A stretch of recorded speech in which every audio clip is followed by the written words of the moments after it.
bold statement here, but Gen Z has honestly cracked the code on self-love. Period. They have cracked the code on what you need to do in order to achieve the things that you want to do personally. Not saying all of them are sound or good, but they have at least figured out that part. They have broken the mold.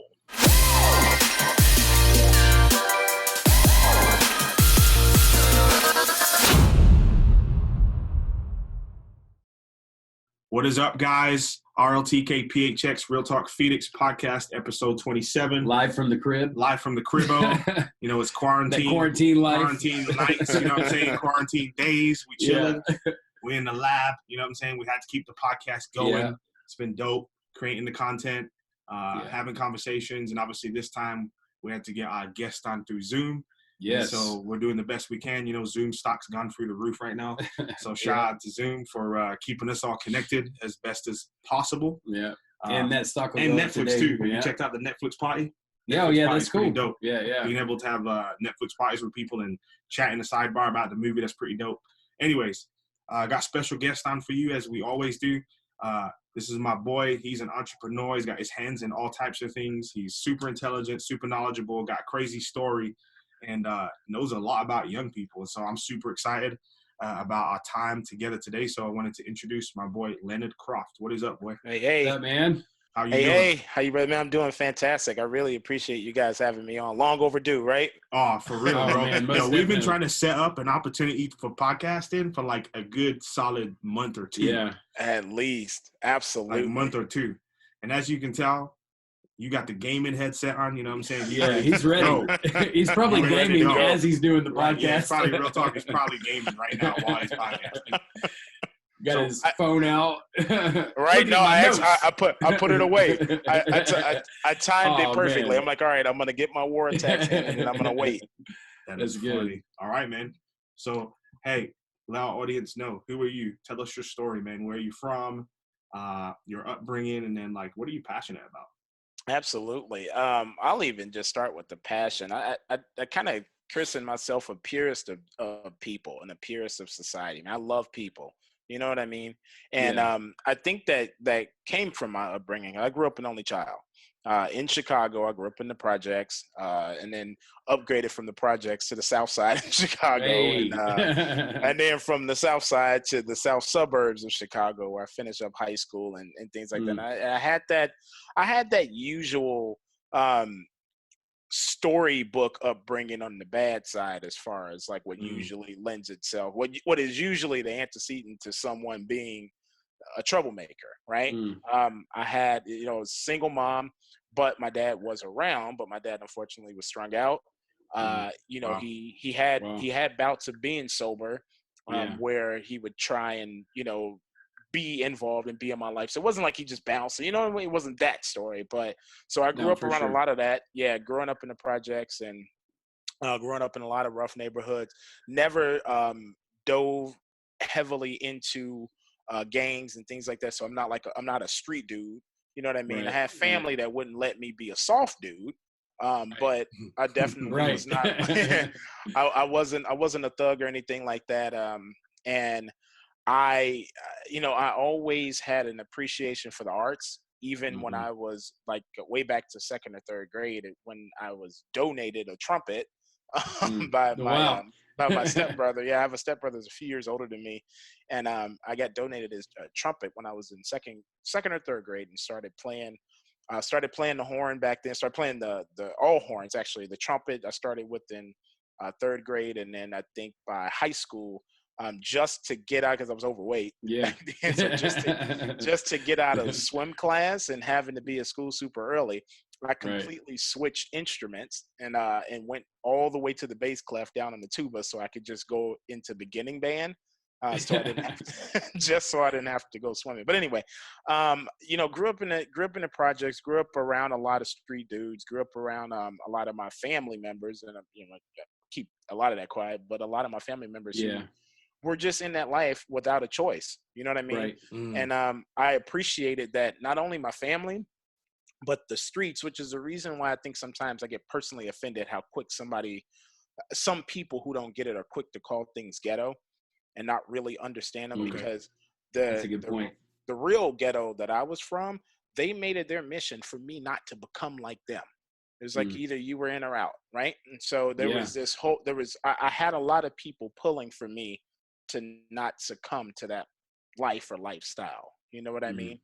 I always, I was always told I was intelligent. I was a child, so I mean, I didn't always walk that line as far as my grades back in the day. I think probably like a lot of Gen Zers do now. I didn't listen, but I didn't listen for all the wrong reasons. I didn't have enough information to not listen, so I just rebelled a lot, right? Right. I had. Do you think some of that rebellion had to do with your own sense of your own intelligence? Like, do you feel Yes. like when you were in that environment, you were hearing things that people were saying, and of course people are telling you, hey, Lenard, you're a really smart kid, but you're finding yourself in this environment where, unfortunately, kids that get out of those environments either have great athletic talent or they're intelligent, like you're saying, you know? Yep. And sometimes that Absolutely. rebellion ends up getting them stuck, but it sounds like for you, it was a positive thing. But do you find that, like, kind of had that rebellious thing going on there with your own sense of intellect, and was there any like conflict around that? Like, I'm really glad you asked that, because now, even reflecting on it, I think there was a lot of confusion. And again, well, not again, but I'm 41 years old, so it was a much different time then. The rebellion was always met with an iron fist from pretty much every adult that was around me. So you're right. when I you were found really myself just thinking. confused. Exactly. Yeah. I always studied and felt there was a better way, or not necessarily easier, but a Man, that's better or good. more efficient way to do exactly what they were, to get to the goal that these adults were wanting me to get to, but to go above and beyond it if we just went that way. And I Right. kept hitting those brick walls because adults, hey, do what I say, period. Right. Yeah, And that's what it was like in the mid 80s and super early 90s. You know what I mean? Yeah, man. Yeah, Absolutely. ain't going for that no more. Absolutely. Yeah, right. And I think that's probably I know you guys are going to get to this. It's one of the things I appreciate and that I learn as a 41-year-old man, learn from a lot of Gen Zers, is how important my feelings were about the things I wanted for my life even back then. And I'm learning that now. And I haven't been a teenager in 30 years. Almost, And tell us you know tell what us I mean? more about that. Tell us more about that, what you've learned in that regard. That's interesting to me. So what I started to uncover, I would probably say right around junior high or high school, is that I was involved in a system that I felt like really didn't care what my own personal interests were. It's like they needed me to get to a point where I met a standard and then get rid of me, and hopefully I would become a model citizen, or I would do some mediocre things, right? Wow. And it just, and that's how it felt. And I luckily Just being conditioned to obey. exactly. And I always felt led to respect, but I Right. always felt that little tug to obey. Not like I just Right. you know what I mean? Like I would always do what I was told, but I always felt about it. And I Right. think throughout most of my adult life, it left me pretty stuck. Right. Because it trickled itself into other areas of my life that some people don't think would be affected, like my Right. relationship choices, right? Wow. My personal health choices, because what ends up happening, and now I mean this is getting more into science, right? More into like Right. psychology and things like that. They program instead of them knowing that they were instead of them not realizing that they weren't just telling me what to do, but they were programming me to feel like my intentions were bad or that my Wow. desires were bad. And so, Man, so you keep second guessing yourself as a human bingo. your whole life. Yep. When you're actually a brilliant thinker, you're just kind of trapped Exactly. in a But the point is you're thinking outside the box, and because you're thinking outside the box, it's automatically assumed that you're rebellious, right? Because you're not abiding by the normative standards of society or normative standards of whatever it is, whatever it means to be a part of the culture that you're raised in, right? Yeah. Exactly. And it's like any stray away from that, again, was always met with the fury of of the power of the sun. You know what I mean? Right, Like, oh, right. no, don't you dare think like that. Don't you dare do this. And I was like, oh my gosh, you know what I mean? Right. And I think I like now that I hate that not hate, but I'm glad I'm at an age where I understand that, and I can express that to people that are younger Right. than me, and I can express Man, that that's so good. to years, because I think it could have helped me get where I'm headed faster, or not even faster, but it could have been a better Less path. bumps. Yeah. Yeah. Man, that's so good. It is good. So speaking about that path, you're talking about how, you'd grown up in the environment that you'd grown up in, but it seems like as I was listening to your story, there was like some progression there, and that you said you came from the projects, and then you ended up on the south side, and then you're in the suburbs. Yes. And obviously you went on to do some of the things. I just see that in your story, just a constant progression upwards, man. And so so I think we were probably at like junior high or somewhere in the story, but I'm just wanting to hear more, man. Like, so how did you kind of, in that progression, like what were the things that kind of moved you forward? So, and I don't encourage this, and I know at some point my mom is going to see this, and we've already had this conversation one-on-one, but now the masses are going to know. But I got to a point where I realized, very dangerously, that I was not only more intelligent than most of the adults I knew, including the teachers, but also more intelligent than my mom. So what that, in a good and bad way, started doing was having me live two lives.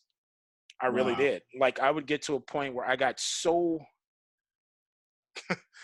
good at being able to manipulate my environment at home to fit what I needed, just to be comfortable, to kind of get my mom and all the other naysayer adults out of my hair and out of my way, so I can go do my own thing.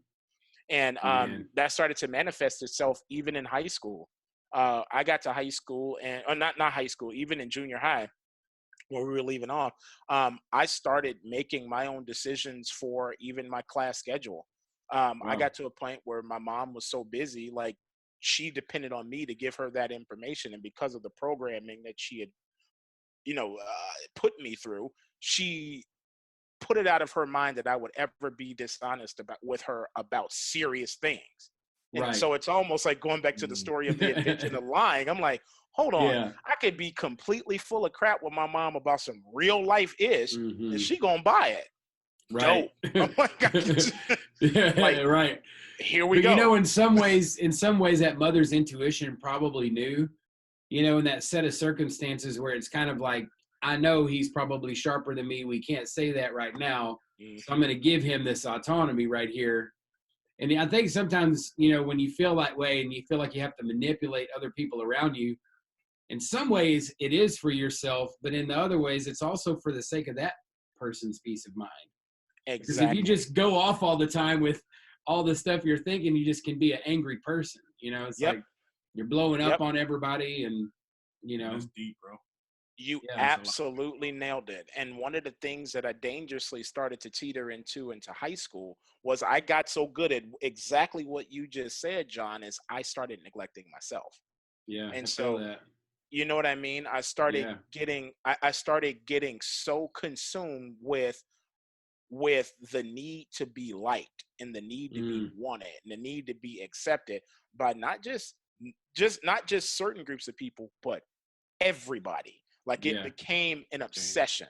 You know what I mean? And it didn't transform me into like a liar or anything like that. But you could just imagine how overwhelming that was in such a young mind. We're talking like junior high transitioning into high school.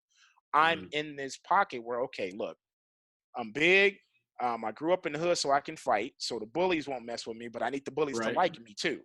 But now I need to make sure these people know I'm a badass, but I can't let the teachers know that I can beat the hell out of one of these kids if I wanted to. Right, real talk. You know what I mean? So I got to play that line. I was like, then I can't be too hard, because I like the ladies back then. I was like, okay, so I need these girls to like me.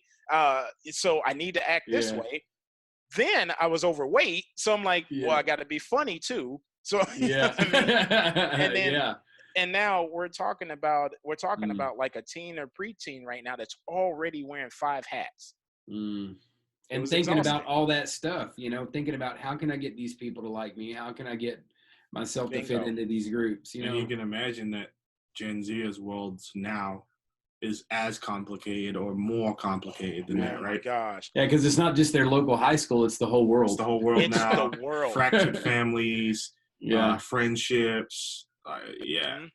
Yeah, bro. But the people they're trying to please, the audience that they're trying to please and to impress is much bigger than ours was. But on the converse, that's what breaks you free is some of the narrow-mindedness of the idiots in your local community. Yes. Because now you have access to the whole world through technology. Yeah, what I love about the onset of technology and social media is that it really gave developing minds a platform to know they're not alone, even in their weirdness. You know what I mean? You can literally, you can pick up a device and find millions of people that agree with you. Yeah, and as weird as you are. And you mean there's other weird people in the world like me? Yeah. And we didn't. Yeah, that's a good point, man. Yeah, that's a good point. So I bet you had to be like on your grind. You were like, for me, I feel similar to your story because my dad, he was in prison. I grew up in the hood too. I had a lot of crazy circumstances. For me, it was like, I don't have money.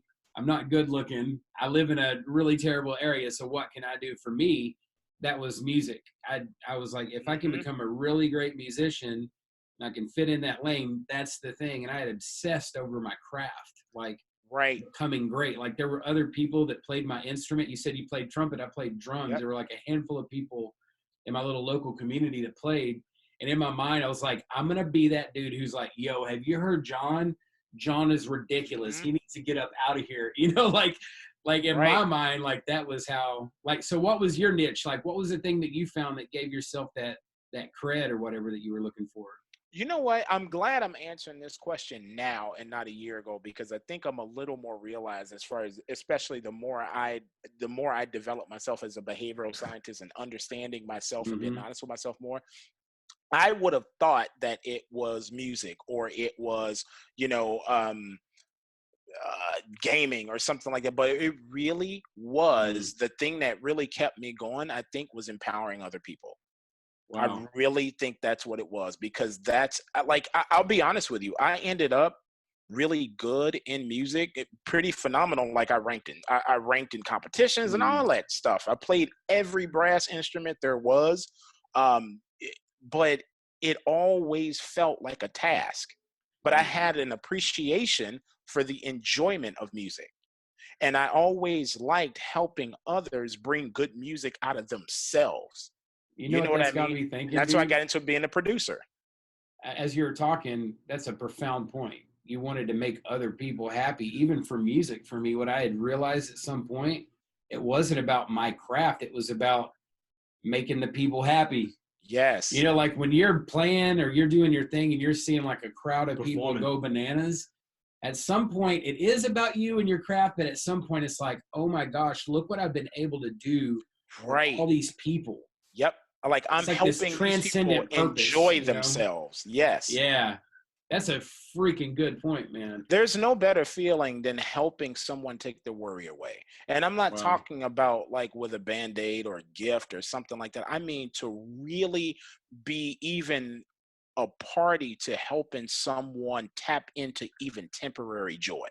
You know what I'm saying? Yeah. And I mean, in the purest form, not just, well, I'm great and I'm going to tell you how great I am and make sure, and you need to feel better because I'm taking the time to talk to you. But no, like really having that moment where you do something or you say something or you move in such a way that you're able to be a piece of helping someone find their own joy, not me being someone's joy, but helping them find their own.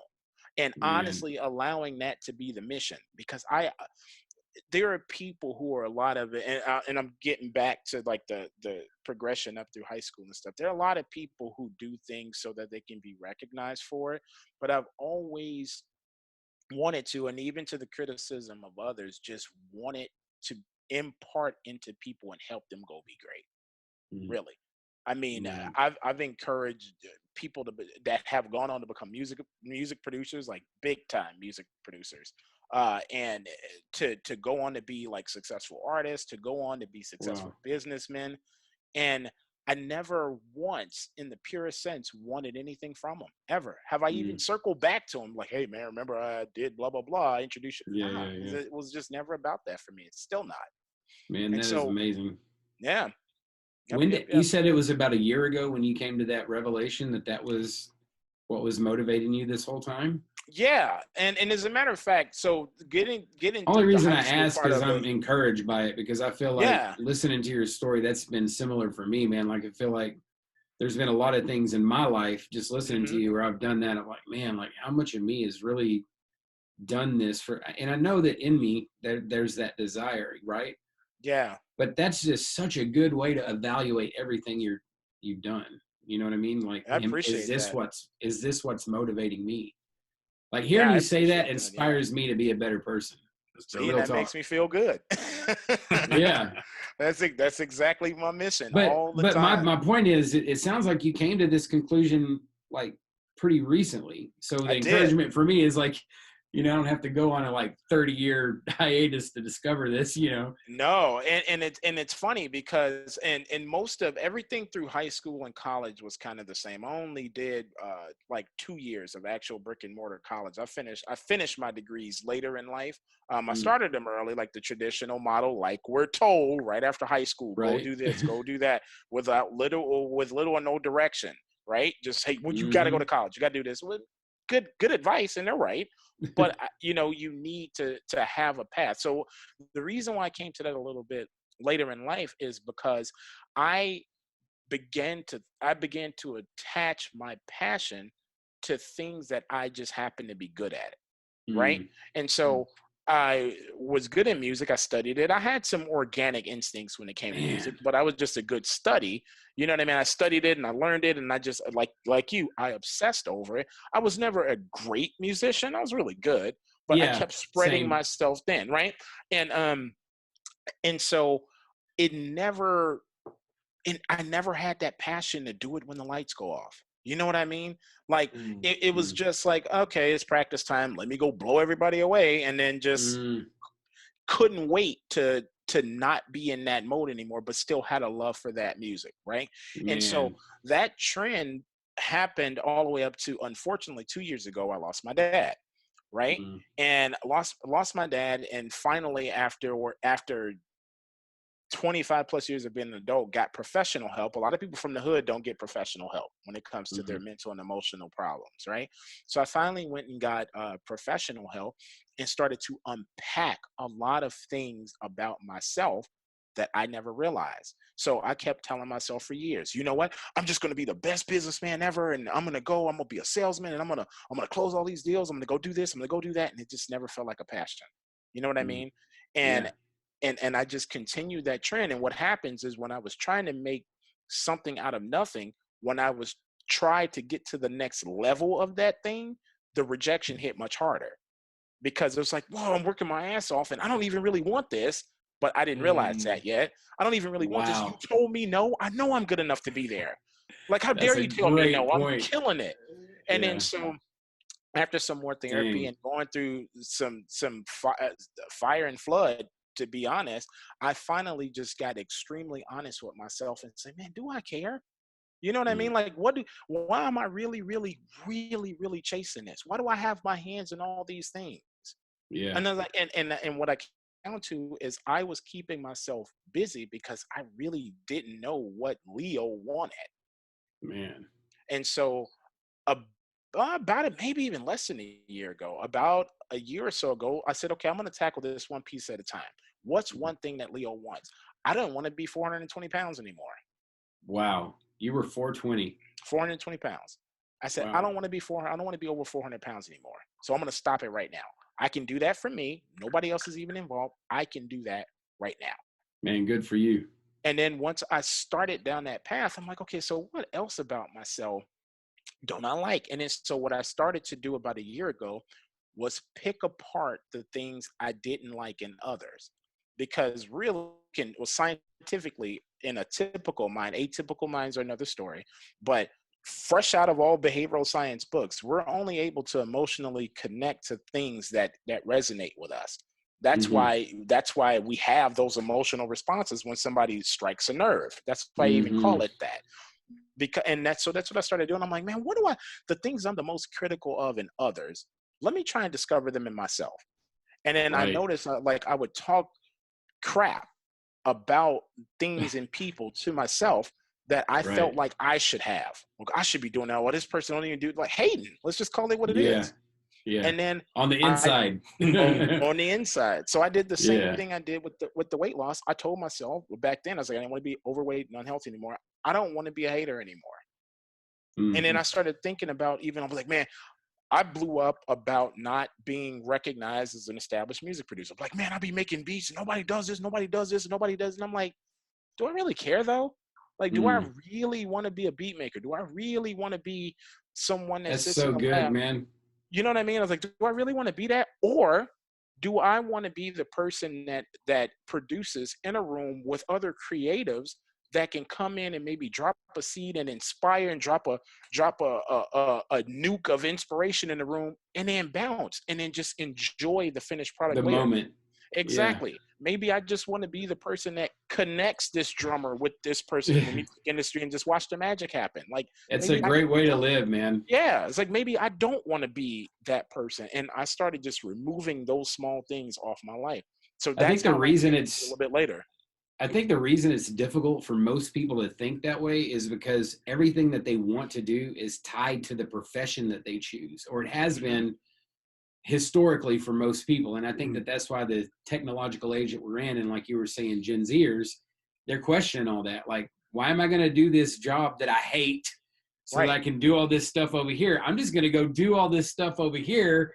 And if I make money, I make money. If I'm, it's kind of crazy, but that's kind of what you're saying. It's like, you don't have to obsess over your profession and your career when you discover, like, what I'm really about is making people happy, serving people. Absolutely. Yeah.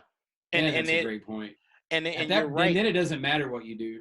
It doesn't matter what you do at that point. And that's how it seems like I have my hands in so many things now, because a lot of them are not even a lot of them aren't active. You know what I mean? Like, I'm not actively involved in the day-to-day. I have my hands in them because what I did is what I do now is when I see people, even I think when we talked and we met, when I see people that are passionate about doing something and I have even a small piece of something that maybe not take it to the next level, but take it somewhere, I get involved instantly. Man. It's like, all right, well, this is what you guys do. I don't know if it's going to help, but I have this that could help a little bit. So I'm going to go take you guys and introduce you to this box. Man, and we just going to see what can happen. Like what we're doing right now. Just do stuff because it makes you happy. We had a situation recently where we had made a plan for something that we were going to do that we thought was going to help us out, but it ended up turning out that it gave us more joy to take that thing that was for ourselves and give it to someone else, because we saw that it mattered more when we gave it to them. You know what I mean? And like you're saying, it's just making me think, like, man, that feeling right there in that moment, like knowing that the thing that I did wasn't even about me or my thing, but it was like really just about the pleasure that it gave the other person to do that thing. That's just a rudder for your life. That's good. And it goes, and from a scientific perspective too, it goes deeper into how you really felt about that thing, because part of us can identify when someone else can take it far beyond where we even saw it ending up. And that can be a piece of what you feel too. That could be a part of that euphoric feeling, like, oh my gosh, I had it here, but this dude just said he gonna take it here. Yeah. Hey man, go for it. Man, you know what I'm saying? I know. That's good. So tell us a little bit about what you're up to now. So what have you got your hands in right now? Right now, I'm still working a 9-to-5. I did I did recently part ways with GCU. We talked about that offline. Had to still pick up a 9-to-5 just to make sure I can keep all the wheels burning, but I have all the wheels turning and all the fires burning. But I've really just taken a deep dive into the whole gaming culture. It's what I'm up to now. So I still have my hands in Wave Runners, where I still produce music. I still write. I am the general manager of Mamera Studios, where podcast is recorded. We have 2 recording studios up there, classrooms. I am the content director for waywardkid.com. I am tied into Unlucky Weirdos, which is a lifestyle brand for creatives. The Wave Runners, which is our publishing company, and not record label, not yet, but our publishing company and artist management. I also manage DJ Q Ward. I also Everything. co-own. I co-own and run Sticks Figures Gaming, and I also am part of the Unperishable Urban Network. And it's out of a friend of mine, Shari Foles in Chicago, very politically connected, grant writer, huge. I got to connect you guys at some point. Yeah, man. And with her, I am on the advisory board for the restorative justice. So I write in for that and give my opinions and things for that. And I'm very active in the City of Chandler Chamber of Commerce and nice. Just so you got a lot going on. I think that's it. Yeah, and I manage my own stream and manage 3 pro gamers. So it's safe to say that you don't have no kids. Super connected. I'm dead. Better not bring your kids. You super connected. And the dope thing I love about a lot of the things that you said is, for those our audience that is listening, a lot of those things that he mentioned are heavily connected to young people. So gaming, education, creative spaces, music, merchandise companies, all those different types of things, restorative justice, heavily connected in with young people. Gen Z cares about. And so I'm super excited to ask you this next question. What have you learned about Gen Z from the time that you spent with them?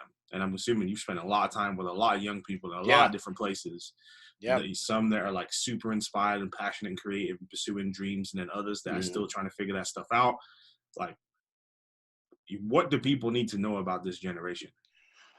Oh, man. Bold statement here, but Gen Z has honestly cracked the code on self-love, period. They have cracked the code on what you need to do in order to achieve the things that you want to do personally. Not saying all of them are sound or good, but they have at least figured out that part. They have broken the mold. And I'm looking at that just data for data.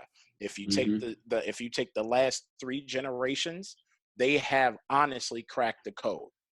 Yeah. For going after the things they want, for tackling their own desires and understanding their feelings. That's another mold that they're breaking. Can you unpack some of that?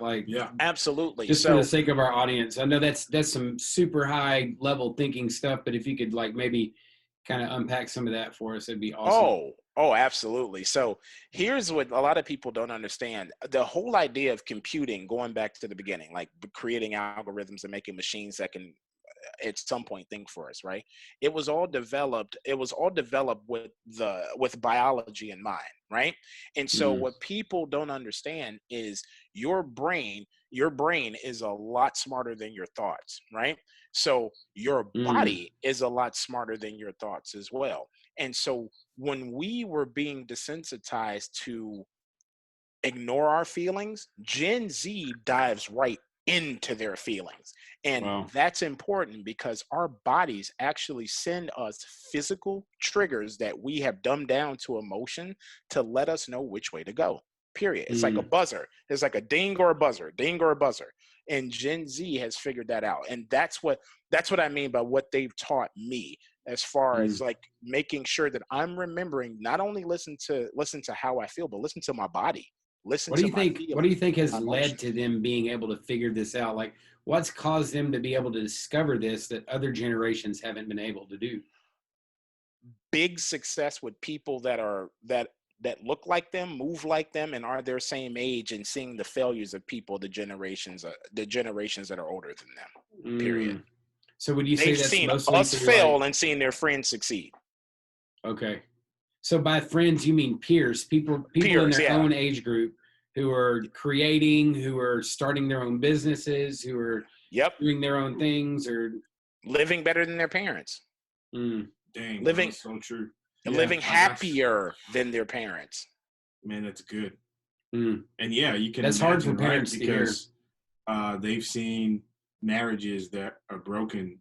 They've seen families that are broken.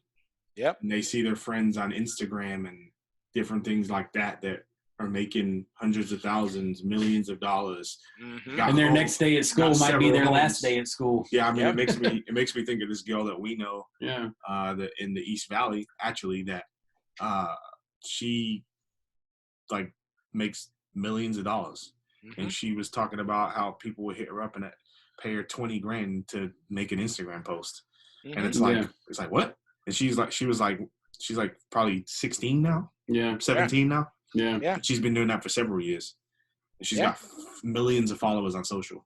Yeah. So she's not worried about probably where she's going to go to school, or not worried about money. No, bro, she's chilling. She's on a different wavelength. She's thinking about other stuff. On a completely different vibe. That's a good point. So you'd say social media and technology is what's kind of led to this changing of the guard generationally? Absolutely. And I think, well, you've got to have both, right? You can't have one without the other. So technology led to social media. Social media was the boom.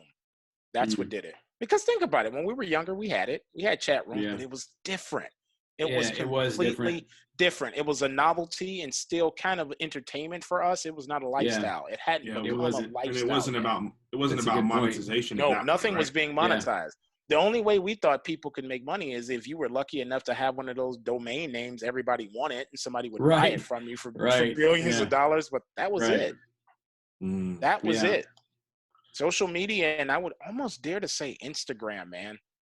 Instagram, like, single-handedly just put all of that. Yeah, man. It put that stuff. In what way do you see? Explain that a little bit too. Like, what do you see from that? And again, we're kind of dancing around this idea of how Gen Z has been able to use the tools that they've got. And I think about this when I was younger. I mean, when I was a teenager, I thought I was going to be a rock star. I was going to land a contract. We were going to make lots of money. That was so hard to do.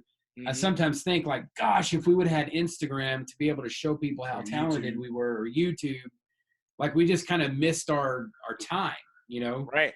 But these kids have that. They don't have to go gig in clubs. They can just turn a live camera on and people can see their talent and they can blow up, you know? Yep. Well, you know what they did? Specifically about Instagram and monetizing and using all these tools. Like, what are you?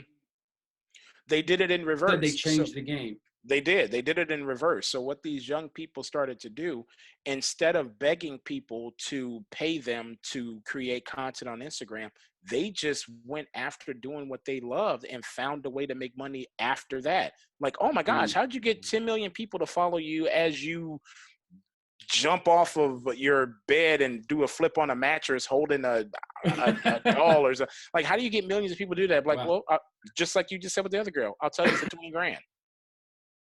I'll do it holding your cup for $100,000.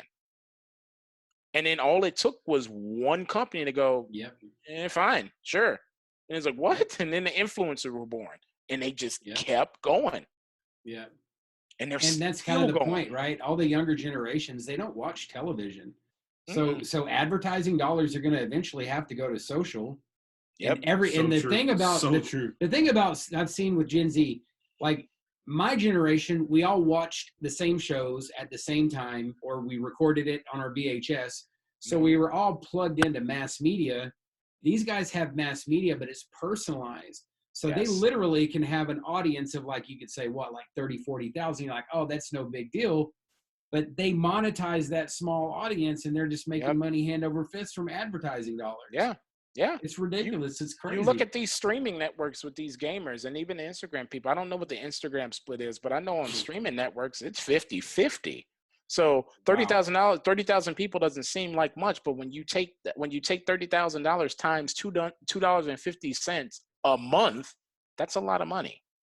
Just for people to watch you playing games. Just for people to watch you play games or talk. Twitch is developed now into, like, the talk shows. They have people on there that don't even game. Celebrities are literally leaving Sirius XM radio and other mass media mediums to go and do their own thing on Twitch or other streaming platforms. Like, Gen Z has shown the world that the power is in your hands to go do what you want.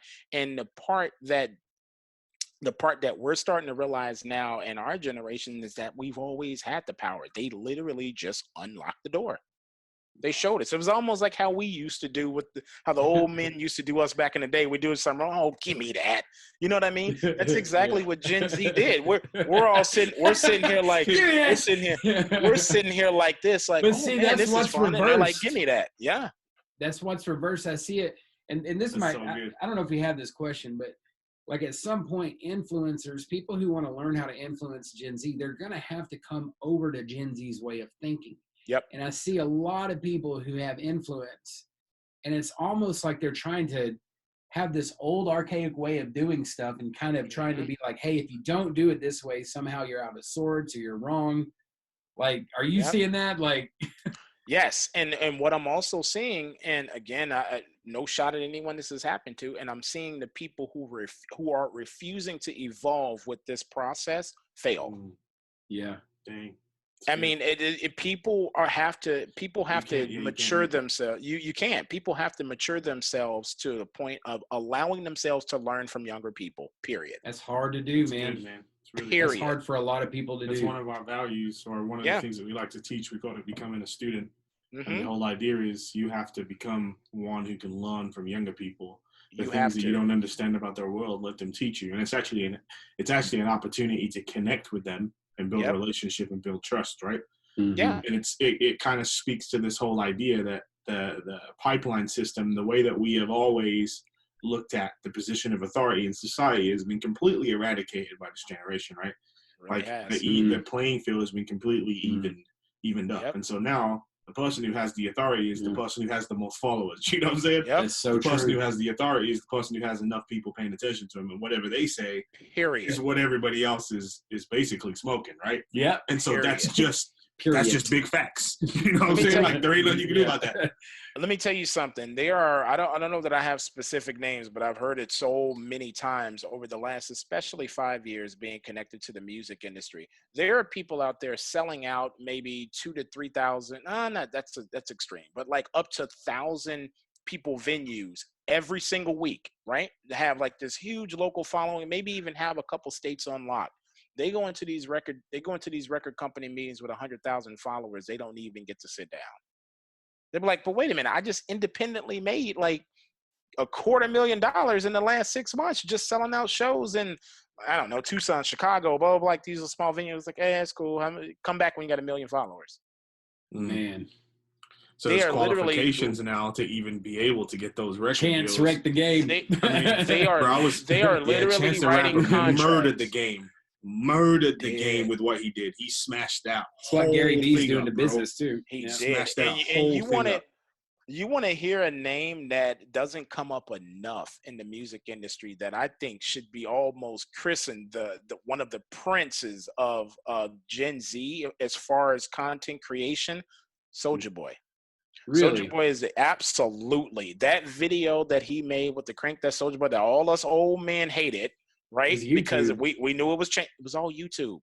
Man, I just thought of that. That's how I saw it from that. On YouTube. He blew up from that. The first time I saw Soulja Boy was on YouTube. Yep. I just remembered that. I didn't even think about that. He never gets the credit he deserves for that. Wow. He literally stood in front of that door with a bazooka and blew it open. I always forget that YouTube's social media. I never think of YouTube as social media. It's the number one social media platform in the world, right? Yep, yeah. Number one. And so if you're not on YouTube, you're silly at this point. Yeah. Oh, yeah, for sure. Even I don't care if you only have 3 followers. You can have 50,000 followers on Twitch, 50,000 followers on Instagram. If you don't have a YouTube channel, you're not doing it right. Mm. And I don't care if you have 3 on you. You got to be on YouTube. Yeah, we've been paying attention to YouTube, and I mean they have certain specifications before you can even monetize, right? Yeah. So like they ain't letting you get any piece of the pie unless you got a certain audience. It's like you have to have 4,000 hours and 1,000 followers. Yeah. And then you can begin to monetize 4,000 public hours and 1,000 followers. And so that's the threshold. Follow us on YouTube, man. Help us get there. Yeah, for sure. I am going to repost this all the time. Hey, like, I know you will. Follow them on YouTube. Like, not Facebook. That's cool. YouTube. Go click the YouTube. Real rap. Yeah. Real rap. Got to move into that space a little bit more. So what do you, another question and kind of in more of a sub question. So what are you seeing from Gen Z concerning education? Because I know you've been in that space for a little bit too. And so I think that's something really important to touch on, especially as we find ourselves in the middle of COVID-19 and the fact that schools aren't open. And I'm thinking to myself, yo, are schools going to open back up in the fall? Can they? Because there's schools around here that are like 5,000-6,000 kids. Yeah. And then is Primavera online just rubbing their hands like, yo, we about to get all these kids enrolled. Right? You know what I'm saying? Like, what's about to happen? So, like, I don't know if the governor's going to retract it, but he made that call a couple of months ago, right? That's done. All brick and mortar is done for 2020, period. Seriously? He made that announcement. Yeah. He made that announcement when it first broke, when he first got ready to shut down AZ. Yeah. He said all schools canceled for the rest of 2020. Yeah. There's no brick and mortar. So at best, people will get back in classrooms 2021. Like sometime in February, I think. I guess I missed that, bro.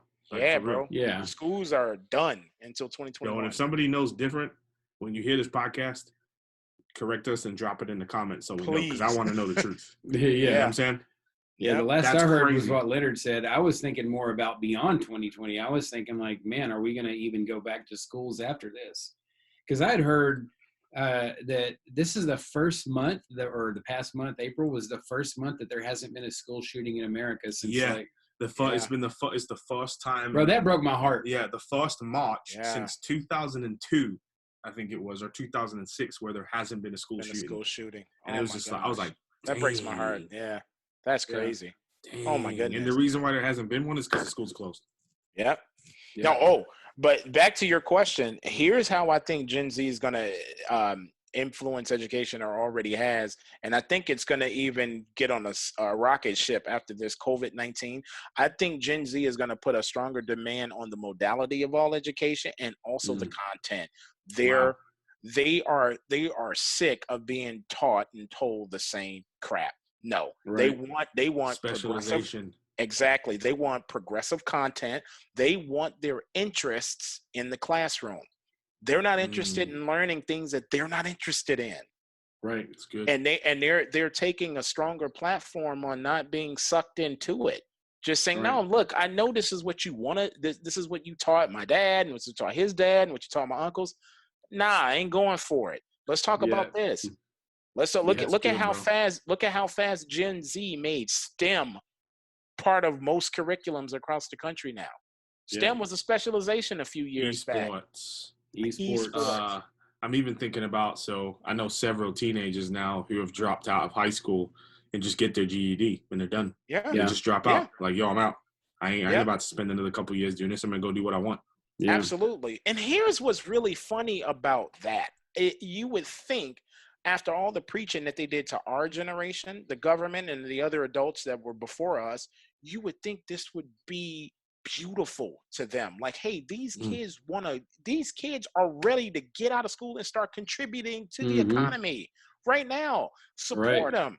And I think it's being met with so much haste because we honestly, and I hate to say it, there's still that unspoken jealousy that we have. And I'm saying we, all of us, that we have when we see young people pop, knowing that wait your turn, man. Haven't popped. Yeah, right. That's right. Like either we haven't popped yet, or it took us longer. And and it's just one of the hardest things for us to shake, especially us as men. We just we can't do it. You're right, man. We can, but we're having a hard time letting that go. So what do? We don't support these dudes. I'm maybe about 6 or 7 months in of me taking the stand. I stopped even bashing mumble rappers, dude. I did. I stopped. I'm like, you know what, man? Let me chill. These are young men out there on their grind. Families. Supporting families. Well, like, who am I? I don't get it. It's not for me. I don't have to buy it. But you know what? Let me watch my tongue on this. Because that's good, bro. I'm looking at the fact that, look, I had to go do this, and I went through a bad marriage, and I went through this, and and I really just got slapped in the face with, who cares? I didn't. I'm doing this because I don't want to go through all that garbage. So I want to be an artist. I'm going to write about what I like. I like eating Cheetos and sneaking to go smoke cigarettes, so I'm going to write about it. Yeah, right. It's real rap. That's good stuff, man. It's kind of crazy because that's literally what Gen Z is doing, and people are loving it. Like, I don't know, like, bro, like real rap and obsession. Well, I say an obsession. Something I've really started to enjoy is TikTok. Like, just going through the videos, like, bro, it's so hilarious. Yeah, so and it's creative. Bro, it is so creative. It's like, more creative than the know crap I'm watching on television. Yes. Bro, you know, it was the funniest video I watched last night. You know, back in the day when you were growing up as a kid and you turned the lights off and run because you felt like somebody was chasing you.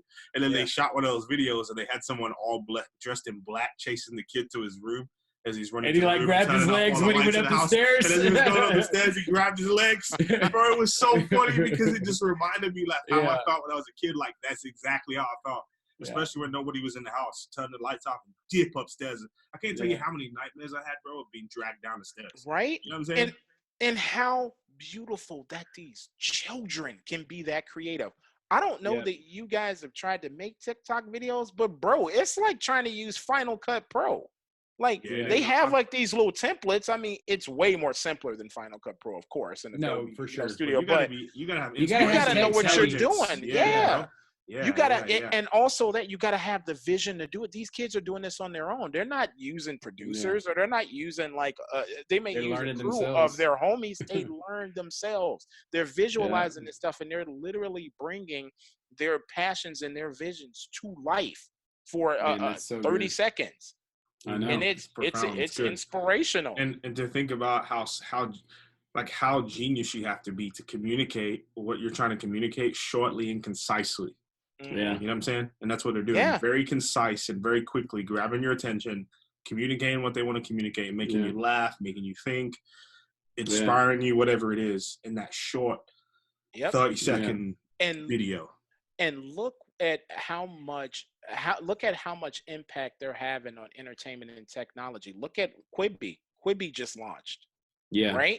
And all that is TikTok on steroids for grown people. That's all, because they release episodes daily that are no more than 10 minutes. What's that sound like? It sounds just like TikTok. 10 seconds. Yeah. Or 10 seconds, 30 seconds, and that's it. That's the thing I've noticed too, and what's pretty unique about Gen Z, it's not that they're playing the game, like for instance, the record industry, right? Like I'm going to go and be a part of that industry. And that's an economy, right? Mm-hmm. They've created new economies. So in other words, it's like they're going to not just do their own thing. They're going to put old things out of business because no one's going to do that anymore. Yep. And I think that that's what a lot of people who are just institutionally minded don't understand right now. Yep. They're toppling institutionalism. They're toppling it big time. And if you don't get on that game, if you don't get on that game and understand as an influencer, the Gen Z is already like 10 steps in front of you as far as like the future and how people think and where people are going. Like no one's going to go back to typewriters. You know what I mean? No. And especially after this pandemic, like who's really going to go back to the normal way of working and whatever that was? No one at all. And honestly, you can almost take a nod to the gaming industry with the impact Gen Zers have had, because Jordan, I don't know if you're a huge gamer, John, but I know Jordan, gamers are, and Gen Z, they are extremely demanding. Give me better or get out. Period. I can't tell you how many times I've been playing Call of Duty and I've had a terrible game and I'll get several messages, trash. Right. Trash. Right. Trash. Yeah. Don't come back online. Trash. And don't play anymore. Like, bro, real rap. People would just inbox you like, yo, don't ever come back on Call of Duty ever again. They will badmouth you. They don't care, bro. Yeah. It's crazy. And look at how they're even influencing developers.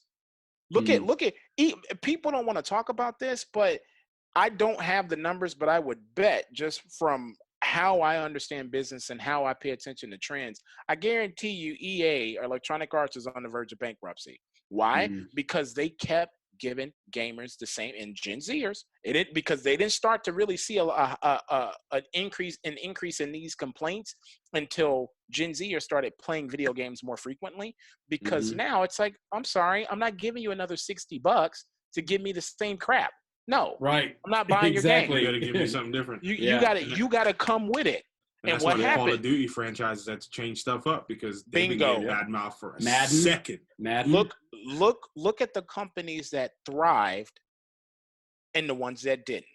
Electronic Arts, EA suffered harshly, and they still are. They won't be honest about it, but they're suffering hard. But look at the companies that listen. Look at Epic Games. What did Epic do? Epic was like, you know what? We're gonna make a game. We're gonna make it free, and we're gonna literally let these kids tell us what they want in it. And then you have Fortnite. Yep. That's exactly what they did. And now Travis Scott is in there. Bingo. And Marshmallow did it first. And all because that company is listening. Yeah, Blizzard is another one. The people that made World of Warcraft, they're listening. A lot of these gaming developers are listening. And listen, and what's funny is they're not even listening to the people with the money. They're listening to the kids. Yep. Like, if you ain't got it popping yet, then go tell your mom that you need another $150 to buy this season pass or whatever it is. Right. Bro, you know what I'm saying? Just sitting here listening to you talk, it's melting my mind because I'm thinking, man, this is true of the gaming sector, but this is true of so many different sectors. Yeah, this is like this way of thinking. Way of thinking. And how, because think about business on a traditional model. You can't find me one traditional minded businessman that would have fallen for that Fortnite model. No, they just wouldn't have. They'd be like, so hold on, let me get this straight. You want me to throw millions of dollars into research and development for something I'm going to give kids for free on a maybe that they might buy some cute clothes for their character? Yeah, I don't think so. You're fired. Yeah. Microtransactions is the way to go, bro. I mean, they're making stupid money off microtransactions now. Yeah. Stupid money. There are people out there around the world that literally are paying tens of thousands of dollars monthly for mobile handheld games. You know what's cool about it too? Cell phone games. Yeah, just thinking about what you were saying, like think of how much joy, back to your principle earlier about joy being the driving force. Think of how much joy that business principle brings to the whole world. Kids who could never afford games, now that they're free, okay, maybe they can't buy the skins or whatever, but something I've seen with my kids, they like share their credits with their friends online and stuff all the time. It's kind of like this mentality of like, we shouldn't have to pay for pleasure. Like we shouldn't have to pay, we should just be like generous, it's like. It's crazy. Yeah. Kids sharing phones, sharing laptops, all types of stuff. It's nuts. Yeah. Just a completely different world. They just view commodities so different. Yeah. They really do. Yeah. Look at how much more lenient even some of the earlier streaming services had to be after Gen Z started spending their own money. Remember how hardcore Netflix and Hulu used to be about signing into their multiple accounts? Remember that? And Gen Z just pretty much said, fine, F it. We won't watch it then. Right. Because I don't think me and the person next door or my roommate downstairs that's separate on another TV, I don't think we should be paying $15 each to go into this. So exactly. That's all right. We'll stream it illegally from another place then. Exactly. And then finally they came back and said, oh, okay, fine. Well, will you at least please create some profiles? Like, yeah, whatever.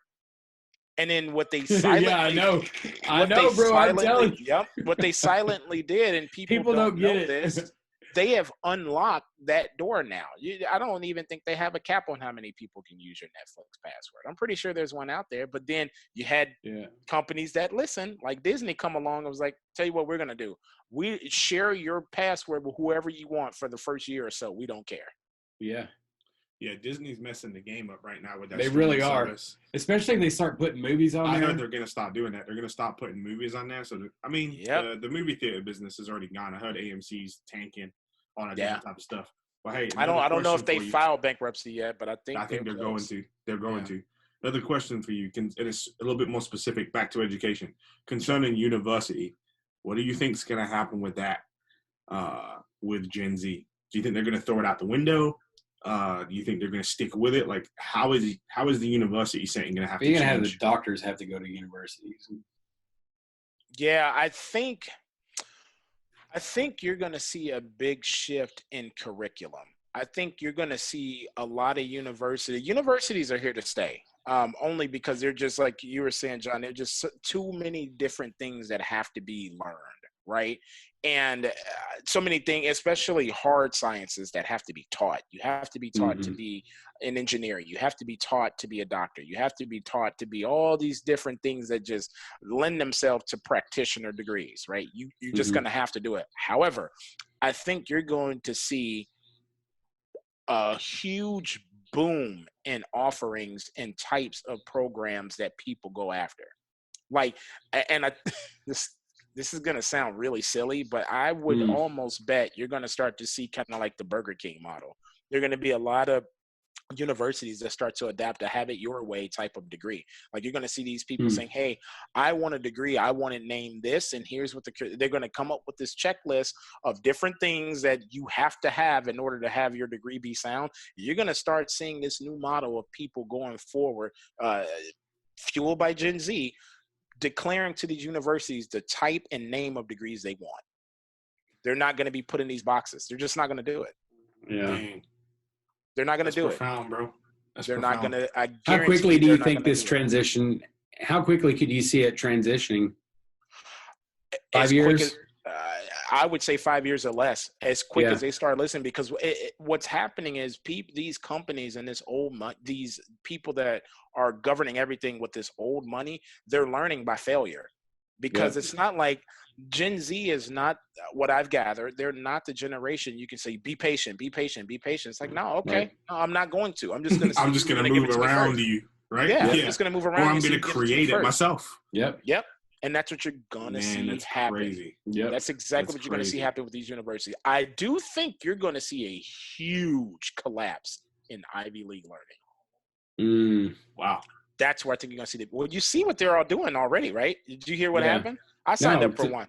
Oh my gosh. You can take free classes at all Ivy League schools. Oh yeah. I signed up to take a class that's starting at the end of the month at Harvard.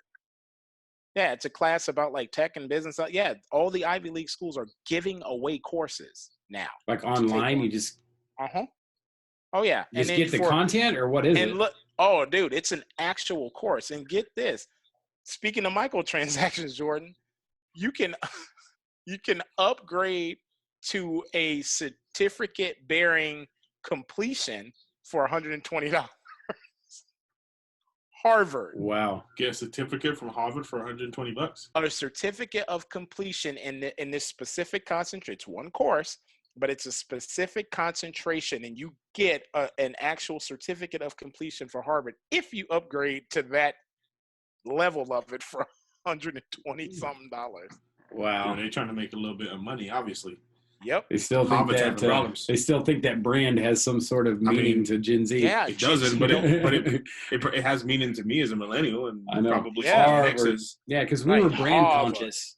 We defined ourselves by that's good. Our brand, put us Polo. How much less Gen Z are brand conscious? They don't care about brand. Yeah, they don't care. They don't care because they've separated the difference between being smart and being intelligent. And to be, I honestly think being smart is relative, and they're okay being smart because they're smart for them. They don't give a crap how much we know. It's like how much you know about what I'm doing. Yeah, bro. Very wow, man. That's good. Like that's a they don't care, point, bro. You don't understand how profound that point is right now. You don't. Even no, he does. That's how he went like this. We're about to be somewhere else for like another hour if we get into that bad boy. Okay, man, bro, you're messing me up right now. Okay, so what are some things that you're seeing about Gen Z? And obviously, you just named a bunch of them. But what is it so for an influencer, people like us, right, who are adults, trying to spend time with Gen Zers, trying to influence them, encourage them, walk with them, build relationship with them. Like, what are some things that we need to understand, we need to know, we need to practice? Oh man, I think what you guys are already doing, listening to them. Mm-hmm. You guys are listening to them and continue to give them a platform. Continue to show them that there are scores of us in our generation that are embracing their methods. Yeah. I think that's exactly because what that'll do is that'll continue to build that bridge that you guys have already started to build and build successfully. I know adults, you all are personally impacted. When I see things pop up from the videos, like different content that you guys have had on certain episodes, I've sent them to parents, and I'm like, hey, look, I know this person that has, a child that's dealing with this. I know this person that has a teenager that's dealing with this. Man, my friends have told me, and so they're already listening. You know what I'm saying? Yeah. So I think that would probably be my strongest message to you all is continue giving them that platform, continue listening, but continue maintaining your position as adults in their lives. Like, hey, I get it. I understand I'm learning from you, but still understand there are some things you can learn about life from me. Right, for sure. That's good, bro. I was thinking about something you said earlier about how you had created two identities because the world that you lived in, your intellect, and how you had to like be one way around your family and another way outside.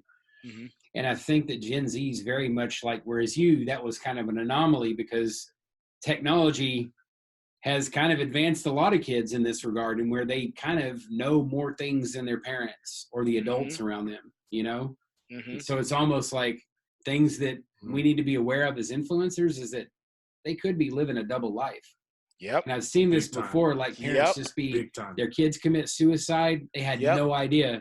But then you follow all the messages on social media and kids are like, yeah, writing was on the wall. Yep. You know what I mean? Yeah. And that's probably, I'm glad you brought that up. That's probably the third point that I would add to how you guys can continue to work with and impact Gen Z is we know they're still going to get to this stage. This is still the honeymoon for them. So all their methods that they're using are working out, but everything that they're running away from now, when they start to slow down and get into you all's age and my age, all of that stuff is going to come ramming into the back of them. And so I think little tidbits without pulling them off their path or thinking that we're trying to tell them that they're bad or wrong is key. Like let them know, like, man, because these 16 and 17-year-old influencers, even the one you're talking about making millions of dollars, she's not going to be immune to heartbreak. Somebody could still break her heart. Somebody could, and not to be crass, somebody could still use her. Right. Still be played. You know what I'm saying? Like that, it can help you with certain things, but you are still going to have to deal with life. And I think honestly, maybe that's a space you all can try and start to reach them. What I know you guys have done it a long time, so you got to. I know you probably tell somebody, you got to be careful with how you do it, which is the reason why I don't do it on a daily basis, because I'm sure that's a quick audience to lose if they feel like you're pulling them off their path, not pedestal, but their path. But I think finding a way to start to impart those little, hey guys, get ready, especially the older they get, would definitely be helpful, and really could just set the landscape for a beautiful, harmonious relationship between our generation and theirs. Agreed. That's good, bro. That's really good. Is there anything different you would say to somebody who's starting from the jump? So if a parent came to you and said, man, I don't even know what to do right now, is there anything that you would tell them that's perhaps a little bit different than what you shared specifically pertaining to us? Yeah, I would honestly, depending on the parent, I would bluntly tell them to just shut up and listen. Shut up and listen and start studying. Just like how you hear a lot of motivational speakers do. I think what you guys are doing is like coaching. Get a coach. Like get a moderator. Like, because the more you try to figure it out yourself, the more frustrated you're going to be. Say no more. Watch this video. And if you need to set up a session, get that third party help. You got to do it. You got to shut up. You got to listen to them. You got to ask questions and do kind of what they used to tell us back in the day when we get into corporate. Check your feelings at the door. Be ready to hear some hardcore stuff from your team that you don't want to hear. That's good, man. And then don't respond. Go YouTube a video. Go pull up one of your videos. Like go to the Real Talk page and type in this and see if they have a video on it. And if they don't, send them a message and tell them to make a video on it. Yeah, right. We're gonna send you a message here in a minute. Like, so that would be my mantra to them, man. Get help. Shut up. That's good, man. Like, stop talking, shut up, listen to them, and then go get help.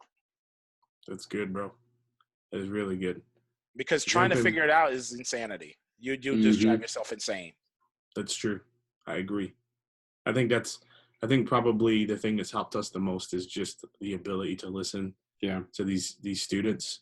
Yeah. And honestly, man, we feel like a lot of the times we go to the campuses and we're learning more than they are. Right. Just to be real. We're learning more from them than they're learning from us. Yeah. I feel like I sit in that room and I ask questions and I learn a ton about the world that they're living in and the world that really exists, right? The underbelly of it, the things that I'm not seeing, the things that I don't understand, the places that I haven't had access to, right. They have and they understand them. And so a couple more questions, but I want to jump back for a second because I think we missed something that's really important, and that's the world of esports. Oh yeah, because obviously you're big in that world, and so I think this is something that a lot of people haven't paid attention to. They may not have thought it's legitimate.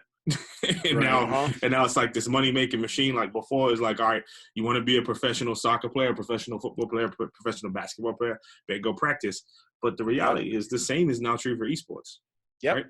Sure is. I think parents are afraid their kids are going to play video games all day and not make money, but that's like the thing you should do to make money.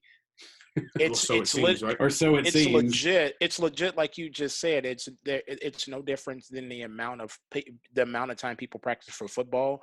These soccer moms and dads, and these football moms and dads, these Pop Warner and Pee Wee baseball or whatever. That all the different things, gymnastics, cheerleading, they will seriously spend thousands of dollars and dozens of hours a week for that same opportunity. It's the same thing with esports. So yeah, their kids are going to be stuck in front of a TV or in front of a laptop or in front of their cell phone for hours on end just to perfect their craft in that game.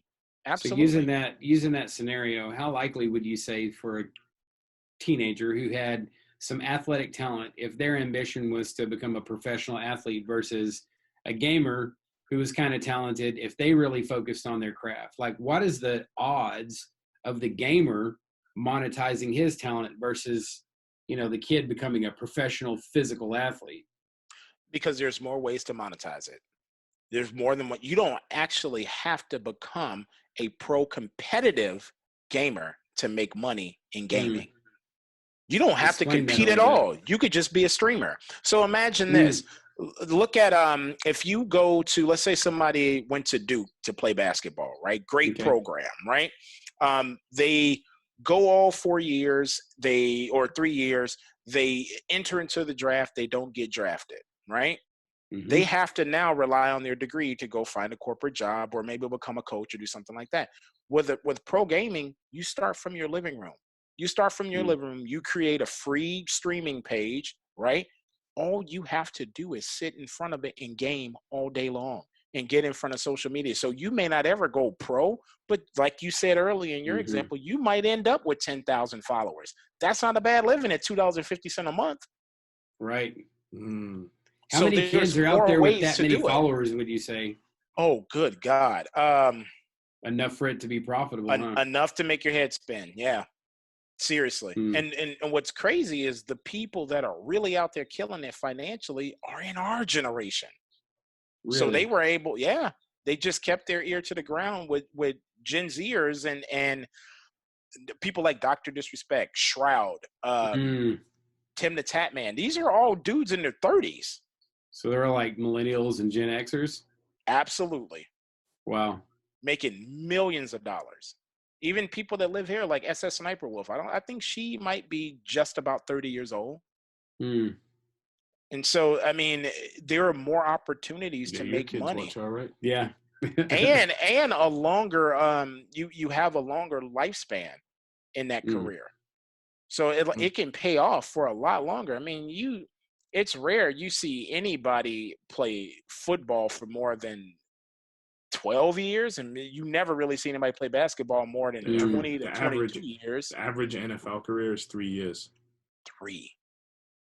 And in that small amount of time, not even small amount of time, in that lifetime of beating your body up with the minimum of the last, like, a professional football player at least play high school, at least play college, and then those 3 years, your body's mush.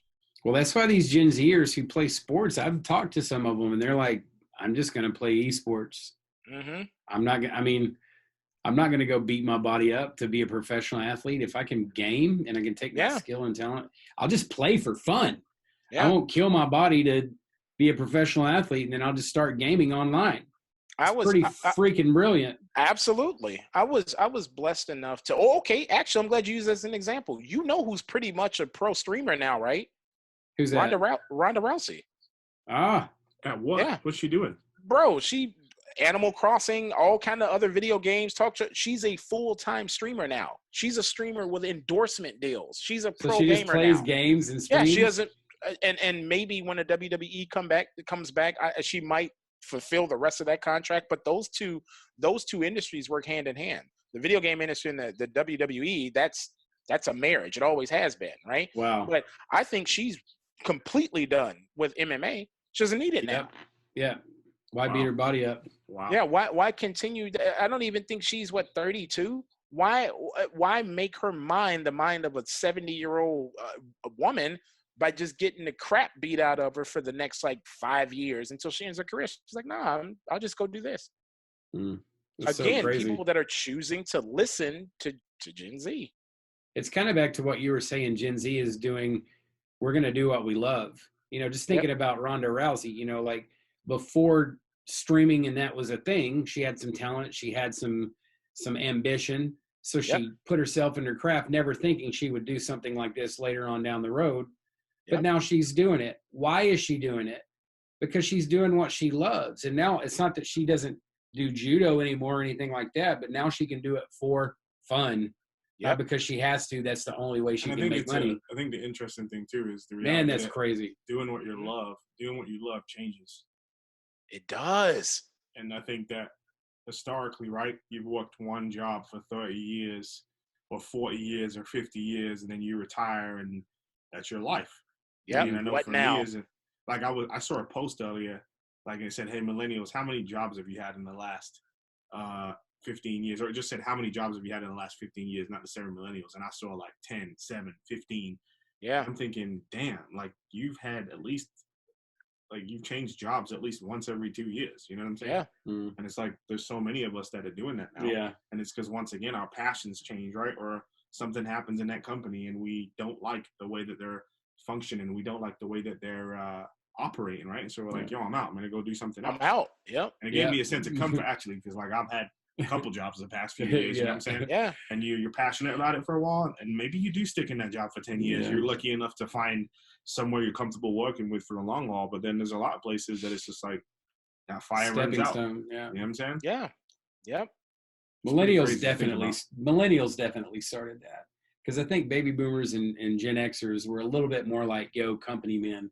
We're going to stay here. We're going to build this thing. You submit to authority.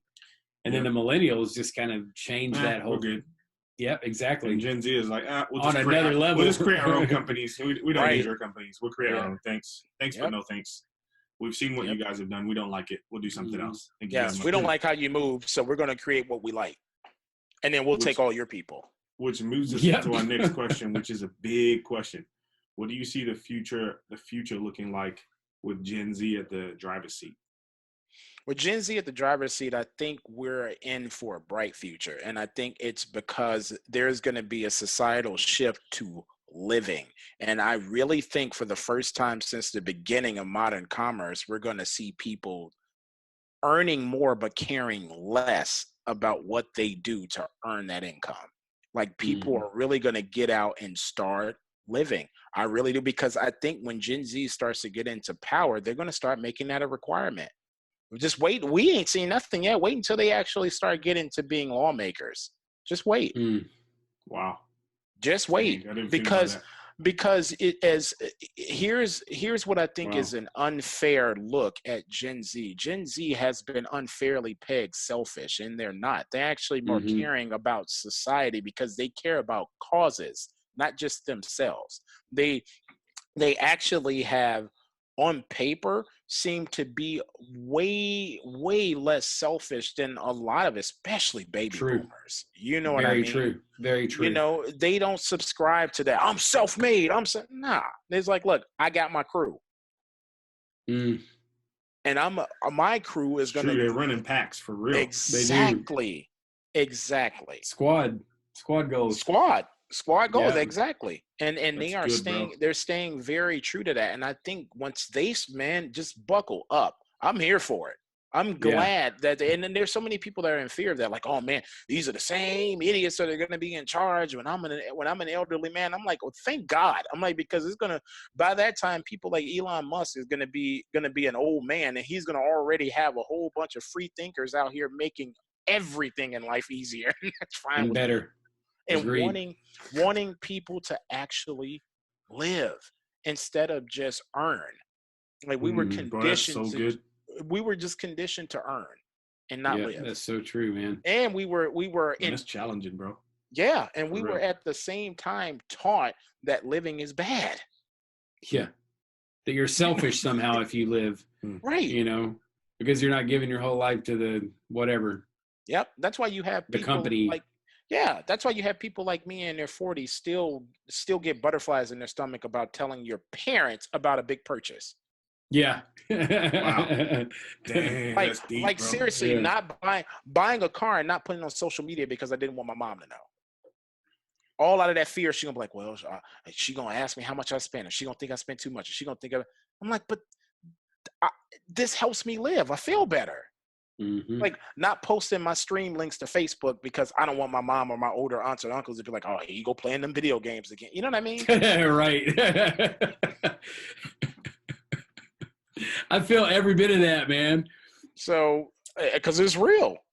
I mean, I've been working with teenagers basically professionally for more than 2 decades now, and I think people are thinking like, man, why is he still working with young people? Move on? Yeah, you know, and it's like, they keep me for it. I feel like, to be honest, like I get more out of working with teenagers than they ever could get from me working with them. You know what I mean? Which is why you still do it. Exactly. I mean, they give me life. They give me energy. Yep. It's good, man. Living is what it's all about, man. That's so good, man. 10,000%. All right, bro. Well, I feel like we've had a great time. Man, I appreciate this so much. Yeah, seriously. thank you, man. Thank you for coming on and being willing to just share and just dump on us. Like, bro, you're giving me a lot to think about. Like, real rap. Like, I feel like I gotta go sit down and think about this for a little bit. You just kind of messed me up with some of the things that you said. Yeah, it was good stuff, man. For sure, man. I appreciate everything you guys do, man. I'll keep spreading the word and just getting the message out there. And man, please keep this going. Please, please, please, please, please. This is what you guys are doing is so necessary. And more parents need to know that you guys are doing this and know that they have access to it. Man, that's so good. Yeah, man. Appreciate you, bro. Appreciate the endorsement, man. Thank you. Absolutely, guys. All right. Episode 27 in the books. Yes, sir. RLTKPHX, Real Talk Phoenix. Find us on Facebook, Instagram, LinkedIn, YouTube, Twitter, at RLTKPHX. RLTKPHX.org is our site where you'll find the content that we create. It's free. It's for you. And the whole idea is basically equipping people of influence like yourself to reach Generation Z. Grateful for your time today. We love you, and we'll see you in episode 28.